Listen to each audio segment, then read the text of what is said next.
নানা ধরনের বিপদ আপদ দিয়ে আল্লাহ তাআলা আমাদেরকে পরীক্ষা করবেন। তবে ইন্টারেস্টিংলি মজার বিষয় হচ্ছে পরীক্ষাটা এক একজনের এক এক রকম। পুরো পৃথিবীটা একটা পরীক্ষা ক্ষেত্র, কিন্তু কারো প্রশ্নপত্রের সাথে কারো প্রশ্নপত্রের কোনো মিল নাই। সুবহানাল্লাহ। আমার পরীক্ষা একরকম, আপনার পরীক্ষা আরেক রকম, ওই ভাইয়ের পরীক্ষা আরেক রকম। সবাই পরীক্ষার্থী। কারোর জন্য পরীক্ষা হচ্ছে সে খুব অসুস্থ, প্রচন্ড অসুস্থতা, তার জন্য পরীক্ষা। ক্যান্সারের রোগী, ডক্টর বলছে 4th স্টেজে চলে আসছে, কয়েক মাস বাঁচতে পারে, এটা তার জন্য পরীক্ষা। আবার কারো দেখবেন যে খুব একটা অসুস্থতা নাই, অসুস্থতার ঝামেলা নাই, কিন্তু তার দারিদ্রতা আছে, তার আর্থিক অনটন, এটা তার জন্য পরীক্ষা। আবার কারো দেখবেন অসুস্থতাও নাই, দারিদ্রতাও নাই, তার দাম্পত্য জীবনের সমস্যা।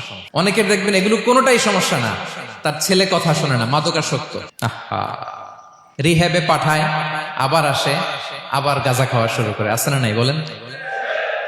দেখেন তার পরীক্ষাটা আবার আলাদা। তাহলে পরীক্ষা ছাড়া, বিপদ আপদ ছাড়া দুনিয়াতে কেউ নাই। পরীক্ষা দিয়ে দিয়ে নিজেকে প্রমাণ করতে হবে। আর এক একজনের পরীক্ষাটা এক এক রকম, কারো পরীক্ষার সাথে কারো পরীক্ষার কোনো মিল থাকবে না।